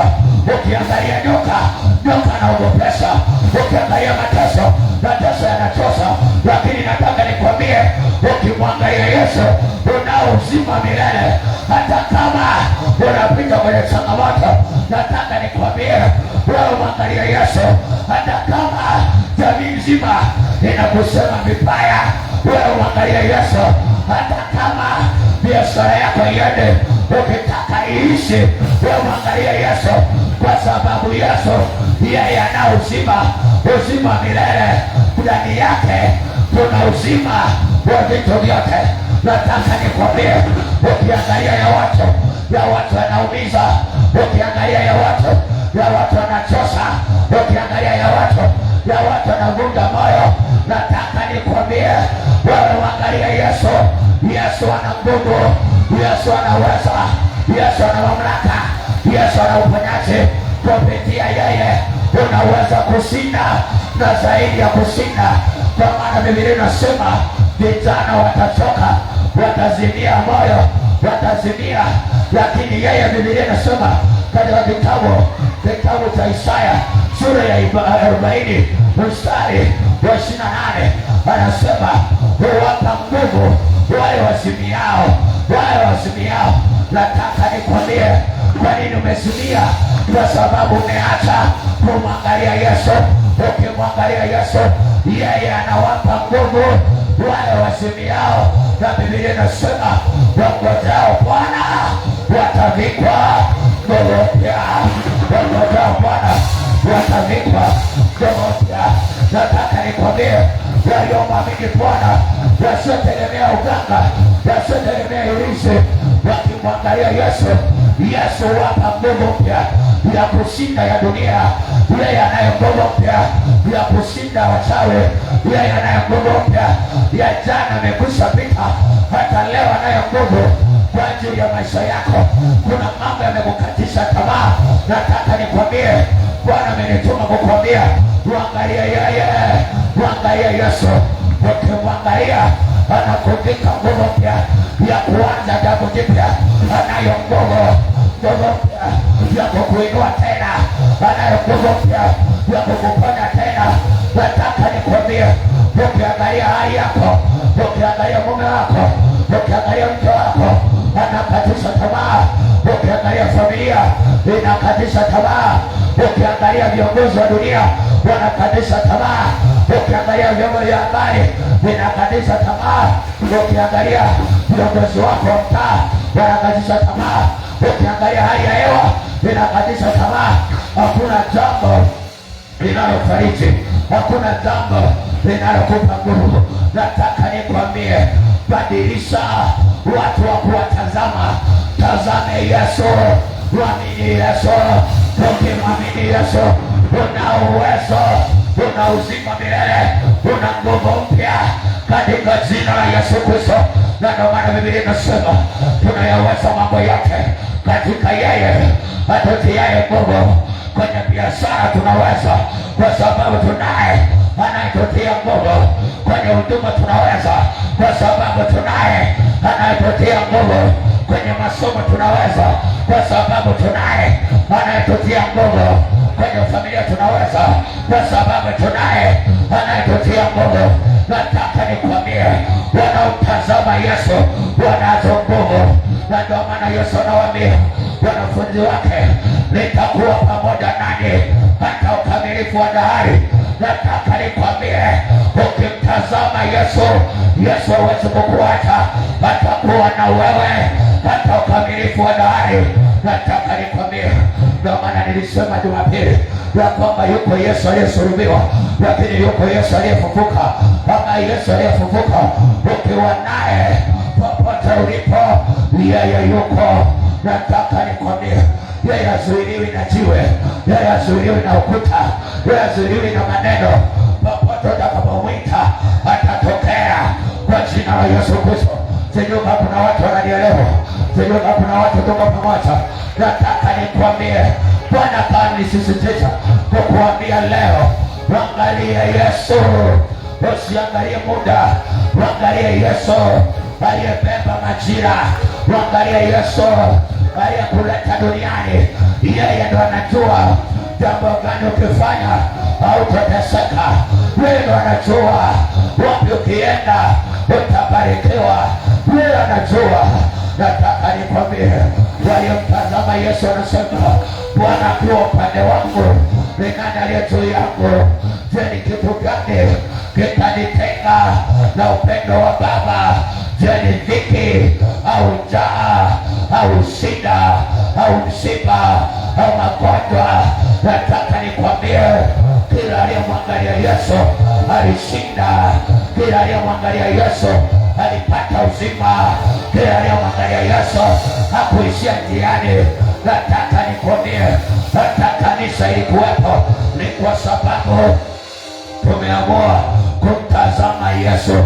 Tukaacha kusikiliza ya watu, tukaacha kusikiliza maneno ya watu, tukaangalia Yesu anasema nini. Anasema niko na wewe hata ukamilifu wa nini, wa dahari. Bwana akamwambia Joshua, usiache kwenda mkono wa kushoto wala mkono wa kulia, uende ukafanikiwe. Kila uendako utafanikiwa. Na yeye anasema niko pamoja na wewe kila niendako. Nataka nikwambie, acha kuangalia watu, acha kuangalia dunia, uangalie Yesu aliyekuleta duniani, kwa sababu Yesu ana vitu vyote. Ukisoma katika kitabu cha Yohana 1:1 na ile mstari pia hadi 5, anakuambia yeye ni neno. Hapo mwanzo palikuwako na neno, na neno alikuwako kwa Mungu, na neno ni Mungu. Pasipo yeye hakikufanyika chochote. Nataka nikwambie, ukimtazama Yesu unaweza ukafanya chochote, kwa maana yeye ndiyo mwanzo wa vyote. kwa sababu yeye anaweza mambo yote, na katika yeye tunashinda na zaidi ya kushinda, katika jina.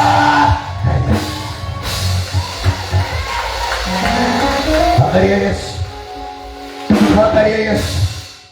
Na nani kwambie faida ya kumwangalia Yesu? Yesu ana uzima, Yesu ana nguvu, Yesu afi. Hata walipotaka kumua hawakuweza kumua, alijua mwenyewe, alitoa roho yake mwenyewe. Ndio maana anasema mchungaji mwema hutoa uhai wake, sio utolewa uhai wake, anautoa uhai wake. Yesu alitoa uhai wake kwa ajili yako, ili katika yeye uwe hai, ili katika yeye uwe na uzima, ili katika yeye uwe na afya, ili katika yeye uwe na ndoa, ili katika yeye uwe na nguvu, katika yeye utajirike. Nataka nikwambie, ukimtazama huyo Yesu uko salama. Ukimtazama Yesu anaponya moyo. Nataka nikwambie, wako watu duniani waliwatazama wenye fedha, waliangalia ndugu zao wana cheo, walitarajia watawafanyia connection za ajira, lakini haijatokea mpaka sasa. Lakini nataka nikwambie, yuko Yesu anayeweza. Yule ndugu yako mwenye uwezo atatoa rushwa, lakini Yesu atoagi rushwa. Alikwisha toa damu yake. Ile damu yake inanena mema. Popote unapokwenda inakusemea vizuri, inakutabiria mazuri. Nataka nikwambie, waliweka tumaini kwa wanadamu, lakini wanadamu wakawaangamiza. Waliweka tumaini kwa wanadamu, wanadamu wakawaacha. Waliweka tumaini kwa wanadamu, wanadamu wakawajeruhi. Lakini nataka nikwambie, uangalie Yesu, maana Biblia inasema amebarikiwa mtu yule amtegemeaye Bwana. Nataka nigeuze neno, wamebarikiwa watu wale wamtazamaye Bwana. Umebarikiwa. Ukitaka kubarikiwa mwanangu, mwangalie Yesu. Mwangalie Yesu. Mwangalie Yesu. Yesu anajua. Yesu anajua haja yako. Mwangalie Yesu, maana huyo Yesu ukiwa naye anakupa mamlaka, anakupa nguvu ya kushinda mashetani. Ukiwa na Yesu uko juu ya vitu vyote. Hakuna uchawi wala uganga. Amen. Hakuna uchawi wala uganga. Msifikiri mchungaji wenu kuwepo hapa hakuna waliologa. Amen. Wameloga sana. Wamefanyaje? Wameloga sana. Bwana Yesu asifiwe. Yaani mimi niko tayari hata kuwapa nguo. Bwana Yesu asifiwe. Hawezi kuniloga kwa sababu nataka nikwambie, ukibeba Yesu, ukimwangalia Yesu, Yesu anakaa ndani yako na wewe unakaa ndani yake. Kwa hiyo uko salama. Uko salama. Usiangalie magonjwa, angalia Yesu. Kuna wengine hawajapona sio kwa sababu Yesu apone, ni kwa sababu waliwaangalia madaktari. Madaktari wakawaambia ugonjwa huu huwezi kupona. Tatizo hili halina dawa. Tatizo hili halina msaada. Msaada pekee ni mazoezi. Msaada pekee ni dawa. Msaada pekee ni kufanyaje? Ni kuishi kwa matumaini. Nataka nikwambie, ukimwangalia daktari utakufa kesho. Ukisikiliza daktari unakufa kesho. Lakini nataka nikwambie, tunamtazama Yesu, tunalo neno lake. Anasema yote yanawezekana kwake yeye aaminie. Yaliyoshindikana kwa wanadamu, kwa Mungu yanawezekana. Kwa Yesu yanawezekana. Simama. Shika sadaka.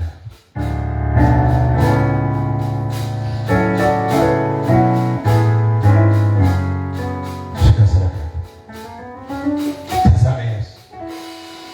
Yesu anajua una vitu vyako. Yesu anajua umekwisha barikiwa. Tazama Yesu akuvike nguvu. Tazama Yesu. Shika sadaka yako. Ukiwa umekuja na zaka, kuja na malimbuko, umekuja na shukrani, umekuja na sadaka ya ibada, shika sadaka yako. Shika sadaka yako. Nataka hiyo biashara yako mtazame Yesu. Nataka mapato yako mtazame Yesu. Nataka huduma yako mtazame Yesu. Mwangalie Yesu. Kila mtazamaye Yesu anaishi. Anaishi. Anaishi.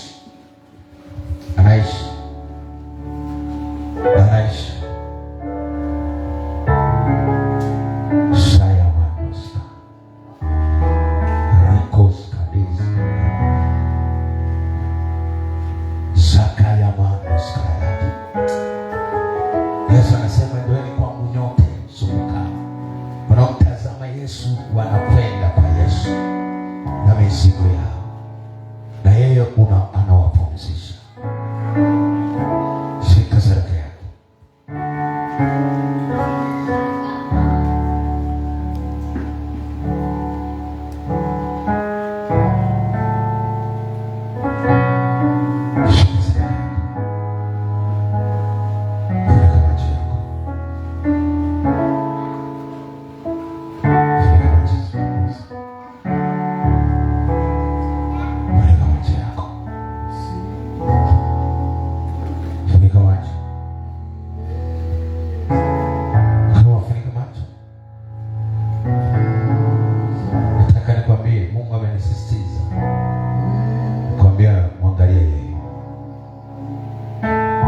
Usiangalia watu panauma utakufa. Anataka kusaidia. Anataka kusaidia. Anataka kusaidia. Anataka kusaidia. Funika macho yako. Anataka kusaidia leo. Anataka kusaidia.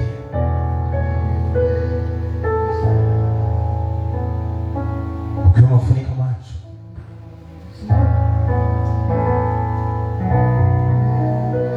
kuna jambo ambalo limekuvunja moyo. Kuna jambo ambalo limekuumiza. Kuna jambo ambalo limekuchosha. Kuna jambo limekuchosha.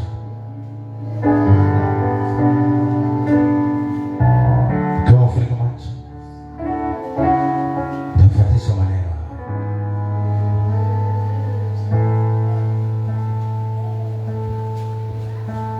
Sema Bwana Yesu.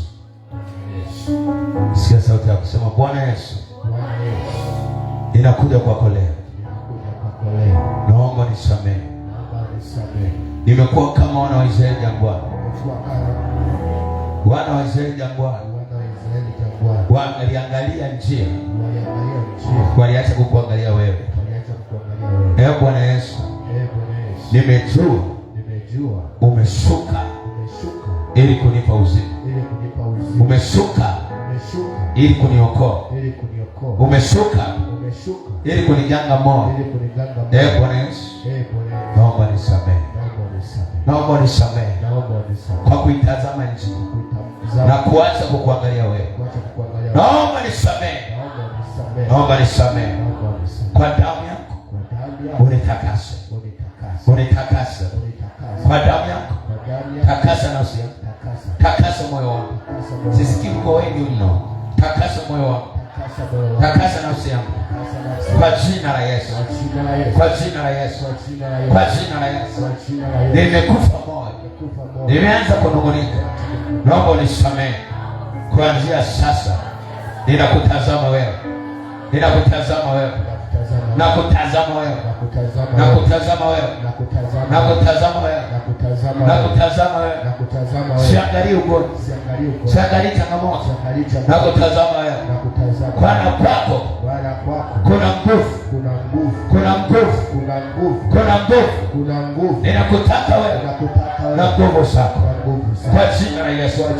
Ee Bwana Yesu, nimekuja na miladi yangu na huduma yangu na vipawa yangu na familia yangu na mahitaji yangu. Ninakutazama wewe kwa jina la Yesu. Nipe nguvu ya kupata. Nipe nguvu ya kushinda kwa jina la Yesu. Maana kwako kuna mamlaka ya kukanyaga nge na nyoka. Maana kwako kuna mamlaka ya kutoa pepo.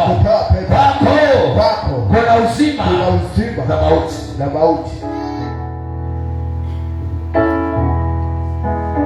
Sema Bwana Yesu, ninakuja kwako na kazi zangu na mapato yangu na miladi yangu, nimekuja kwako na sadaka yangu.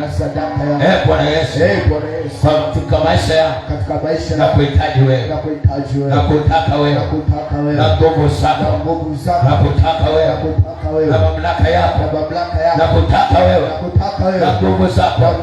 Nipe nguvu mpya ya kushinda dhambi, nipe nguvu mpya ya kuangamiza yasiyofaa, nipe nguvu mpya leo. Napokea hiyo nguvu yako kwa jina la Yesu. Sasa niko na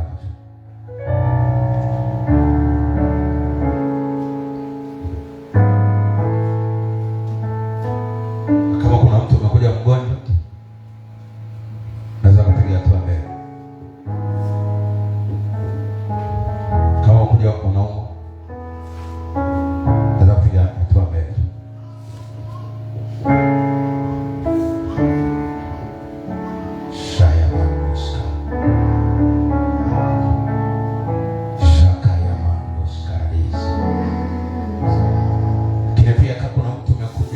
Jambo linakuumiza, nataka wagonjwa kwanza waje mbele.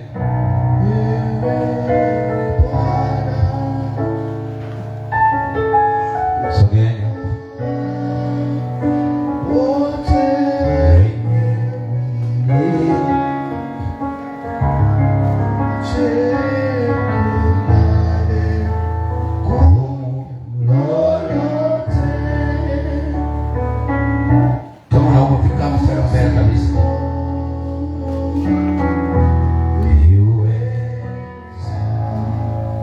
kama msaidia mbele mama, sasa nyuma ya mtu. Wewe Bwana Mungu wote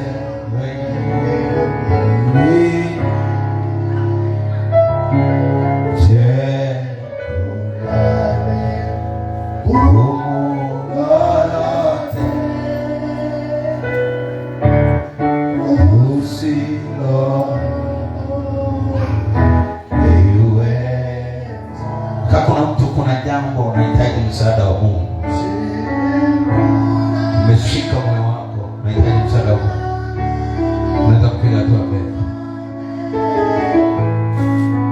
Nje hao wagonjwa, kama kuna jambo ambalo unahitaji msaada wa Mungu, unaweza kusimama nyuma yao. Kuna jambo ambalo unahitaji msaada wa Mungu nje ya kuugua,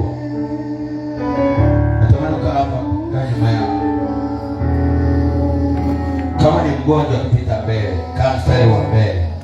Ila kama kuna jambo nahitaji msaada wa akani,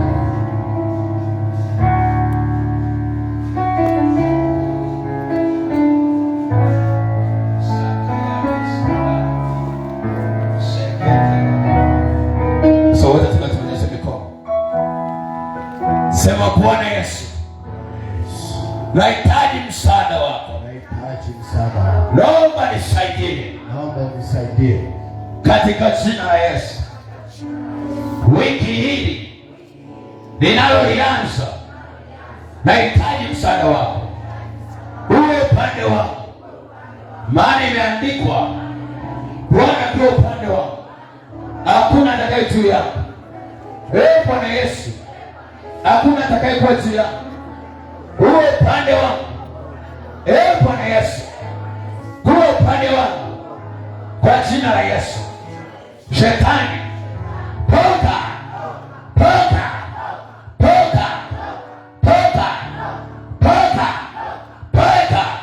kwa jina la Yesu.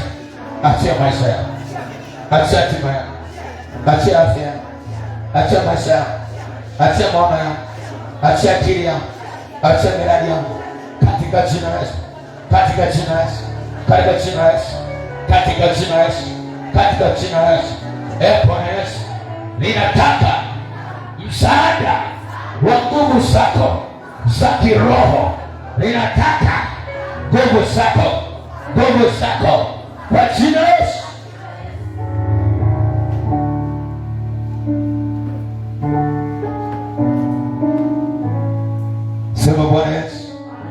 ninahitaji msaada wako. Kuna eneo ninahitaji msaada wako. Nisaidie kwa jina la Yesu.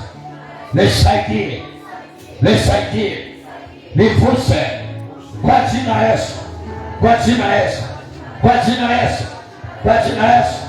Wewe Shetani, toka, toka, toka, toka, toka. Haya, omba hiyo eneo ambalo nataka msaada katika jina la Yesu Kristo.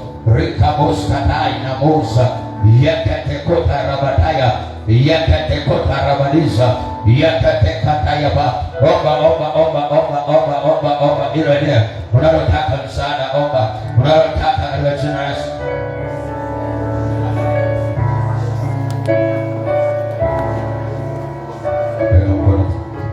Kwa mamlaka ya jina la Yesu. Pepo achia tu.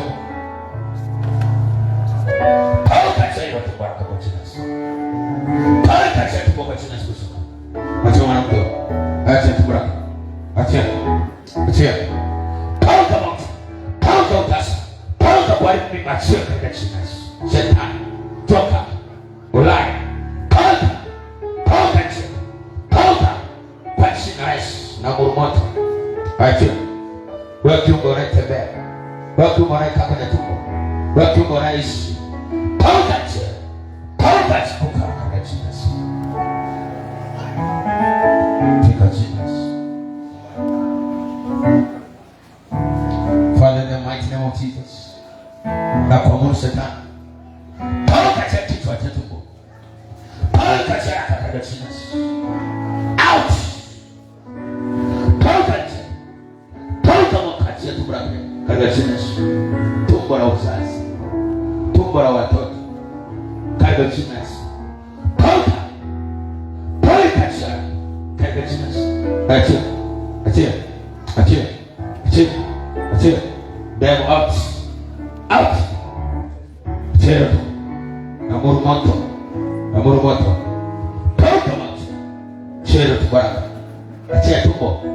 Achia nyoka katika jina la Yesu. In the mighty name of Jesus Christ. Pauka. Pauka achia. Pauka moka katika jina la Yesu. Sawa nyoka. Toka. Pauka achia kwa jina la Yesu. Uwe mzima katika jina la Yesu.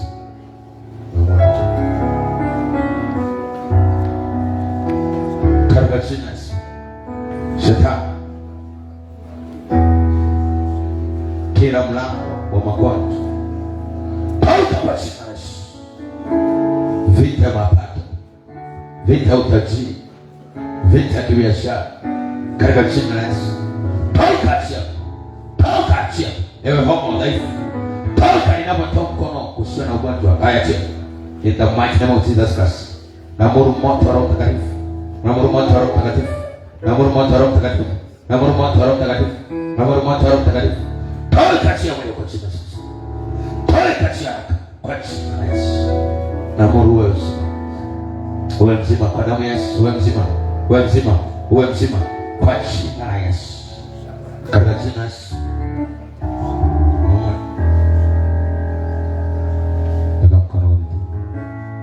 Father, in the mighty name of Jesus Christ. Naamuru kila maumivu ya tumbo. Pauka achia. Pauka moka. Pauka tumbo achia kwa jina la Yesu. Achia tumbo. Devil. Shetani. Shetani. Rikoskata. Shekete koka. Pauka moka achia kwa jina la Yesu. Pauka udhaifu wa kila namna kwa jina la Yesu. Pauka. Acha. Naamuru moto wa Roho Mtakatifu. Moja, mbili, tatu. Nafunga vyanzo vya magonjwa, vyanzo vya mateso. Pauka kwa jina la Yesu. Nimesema nyie ombeni, nashangaa watu mnachati, mnachati. Kwa hiyo nafikisubiri kwa lini ambao kusogeni sasa, pigeni hatua mbele, pigeni hatua kama unahitaji msaada. Katika jina la Yesu. Rapa sakata ya baba. Shekete kota. Naamuru msaada kutoka Bwana. Pokea msaada kwa jina la Yesu. Msaada jina la Yesu. Msaada wowote unaotaka, pokea msaada kutoka kwa Bwana katika jina la Yesu. Pokea msaada kutoka kwa Bwana katika jina la Yesu. Pokea msaada. Msaada wa Bwana. Msaada katika jina la Yesu. Katika jina la Yesu. Rikatoskata. Jeketekoka. Rabatoskata. Pokea huo msaada kwa jina la Yesu. Pokea hiyo neema katika jina la Yesu. Huo msaada. Msaada. Msaada. Hiyo nguvu inayozuia msaada wa Bwana. Paweka kwa jina la Yesu. Msaada wa Bwana juu yako. Naamuru msaada. Naamuru msaada. Pokea msaada kutoka Bwana. Pokea msaada katika jina la Yesu. Kisicho cha kimungu. Toka kwa jina la Yesu. Toka usawa nyoka. Toka mauti. Toka nguvu za giza. Toka majini na mizimu, miungu ya kila namna. Navuta kwa moto ra katika jina la Yesu. Katika jina la Yesu. Katika jina la Yesu. Toka giza na mauti. Wachia. Wachia. Chia huyo mtu. Go. Katika jina la Yesu. Katika jina la Yesu. Naamuru msaada kutoka Bwana. Toka. Achia huyo. Achia msaada watu. Achia matokeo. Toka moka. In Jesus mighty name. Toka achia shetani. Achia mali zake, hatima yake. Naamuru msaada kutoka Bwana wa kupata anachokitaka. Wa kupata. Wa kupata. Wa kupata katika jina la Yesu. Pokea msaada kutoka Bwana. Kaweka wewe uzia. Kaweka shaka katika jina la Yesu. Pokea msaada kutoka Bwana. Msaada. Msaada wa Bwana kwenye maisha yako. Msaada wa Bwana. Msaada wa Bwana katika jina la Yesu. Ile eneo nalohitaji msaada katika jina la Yesu. Pokea msaada kutoka Bwana. Pokea msaada kutoka Bwana. Pokea msaada kutoka Bwana. Pokea shetani. Pokea msaada. Pokea haja moyo wako. Pokea haraka msaada katika jina la Yesu. Na Mungu pokea msaada. Riba skota. Mando sakata. Sasa alivyokusudia na kuhitaji apate kwa jina la Yesu. Zakatus kada. Ninaamuru msaada kutoka Bwana. Pokea msaada kwenye hilo eneo. Zakatus kada. Ripa kuskata. Zeketeko. Ano manderia. Ripa skota. Pokea msaada katika jina la Yesu. Pokea msaada. Kila nguvu ziayo msaada wako. Toka katika jina la Yesu. Toka katika jina la Yesu. Pokea msaada kutoka Bwana. Pokea msaada. Yeketekota. Rimato sekete. Kwa jina la Yesu. Pokea msaada. Kila nguvu inazuia msaada wa Bwana. Toka kwa jina la Yesu. Maana imeandikwa Rikaboskata. Kwa msaada wa Bwana utatenda makuu. Pokea msaada wa kutenda mambo makuu kwa jina la Yesu. Yakata yako Rikaboskata. Pokea msaada wa kutenda mambo makuu, wa kutenda mambo makubwa kwa jina la Yesu. Kwa jina la Yesu. Kila nguvu inazuia msaada toka kwa jina la Yesu. Pokea msaada. Pokea msaada. Pokea msaada kutoka kwa Bwana. Kutoka kwa Bwana katika jina la Yesu. Kwa damu ya Yesu Kristo. Rikadoskataya dosaka kwa jina la Yesu. Yakatekota rabatoskata. Pokea msaada kutoka kwa Bwana. Pokea msaada. Yakatayaba. Hiyo nguvu inazuia msaada toka kwa jina la Yesu. Toka kwa jina la Yesu. Pokea msaada kutoka kwa Bwana katika jina la Yesu. Yesu mikono yako juu na sadaka yako. Sema Bwana Yesu, ninataka kutenda makuu. Ninataka kutenda makuu. Napokea msaada kutoka kwako. Kwa jina la Yesu. Kwa jina la Yesu. Kwa jina la Yesu. Napokea msaada. Kwa jina la Yesu. Aliyo mtandao. Sogea katika jina la Yesu. Wote ulio kwenye ibada hii, iwe kanisa, iwe mtandao, popote uliko, naamuru nguvu ya Bwana. Pokea msaada kutoka kwa Bwana. Msaada wa kuinua biashara yako. Msaada wa kutenda makuu kwenye biashara, kwenye huduma, kwenye ndoa, kwenye elimu, kila eneo. Pokea msaada wa kutenda makuu kwenye ufugaji, kwenye kilimo, kwenye ajira. Pokea msaada kwa jina la Yesu. Pokea msaada kutoka kwa Bwana, kafanya mambo makuu. Pokea msaada. Bwana uwe upande wako. Sijasikia amina za watu. Bwana uwe upande wako. Amen. Bwana akawe upande wako. Amen. Asiwepo wakwepo juu yako. Amen. Kokote uliko mtandao, Bwana uwe upande wako. Kwa jina la Yesu. Popote uliko, iwe mtandaoni, kanisani, pokea msaada. Bwana uwe pamoja nawe. Bwana uwe upande wako. Bwana uwe upande wa biashara yako. Bwana uwe upande wa kazi zako. Bwana uwe upande wa mifugo yako. Bwana uwe upande wa ndoa yako. Bwana uwe upande wa elimu yako. Bwana uwe upande wako kilele kwa jina. Bwana uwe upande wako. Lolote nitakalofungua duniani tutakayofungulia migodi. Nafungulia neema ya Bwana isiyokoma kwenye maisha yako. Naifungulia neema ya Bwana. Neema ya Bwana inabeba kibali na upendeleo. Inabeba wokovu na uzima. Ninaamuru pokea hiyo neema kwa jina la Yesu. Amen. Pokea hiyo neema kwa jina la Yesu. Amen. Neema ya kutajirishwa. Neema ya kufanikishwa. Neema ya kubarikiwa. Naamuru hiyo baraka itokee kwa jina la Yesu. Usichelewe tena. Usizuilike tena. Usiugue tena. Usiumie tena. Ubarikiwe kwa jina la Yesu. Amen. Piga Yesu makofi. Unaweza kuleta sadaka yako. Unaweza kuleta sadaka yako. Kama umekuja na zaka na shukrani na malimbuko, sogeza sadaka yako hapo.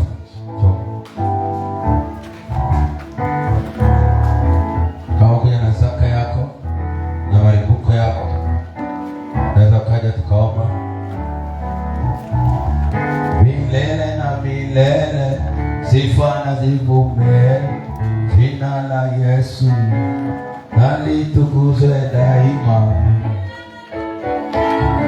Sifa na zivume, jina la Yesu na litukuzwe daima. Milele na milele sifa na zivume, jina la Yesu na litukuzwe daima. Sifa, jina la Yesu na litukuzwe daima. Wengine mnaweza kukaa upande huu.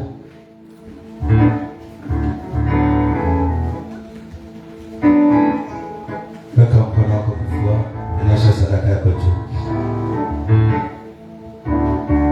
Sema, Bwana Yesu, nimekuja na sadaka yangu.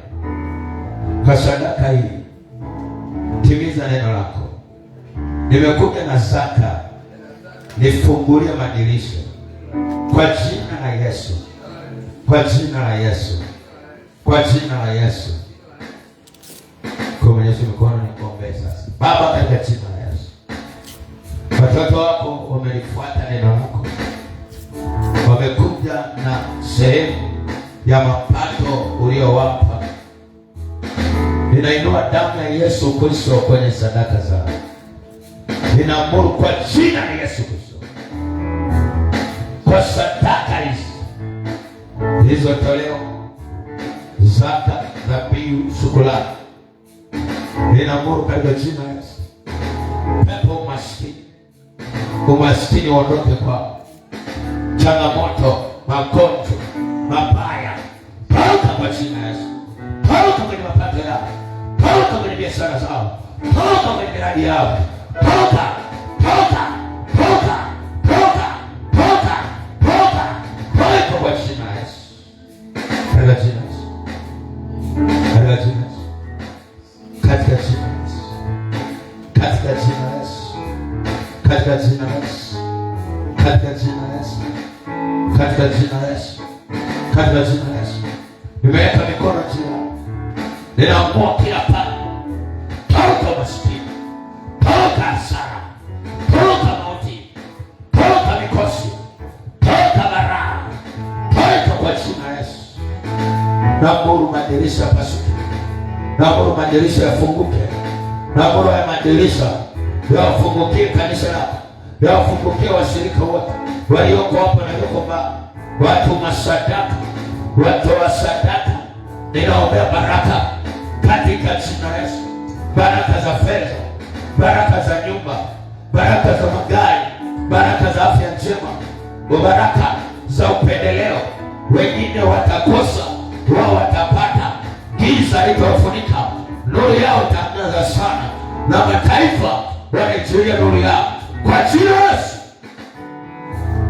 Naamuru baraka, naamuru utaji, naamuru ustawi. Kabarikiwe, kafanikiwe, kanisa lote mbarikiwe. Naamuru baraka juu yenu, naamuru utajiri juu yenu, naamuru kupata, naamuru faida, naamuru ongezeko, naamuru wingi, naamuru utajiri kwa jina la Yesu.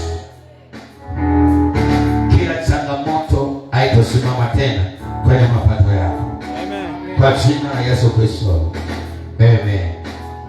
Amen. Mungu akubariki. Mungu akubariki.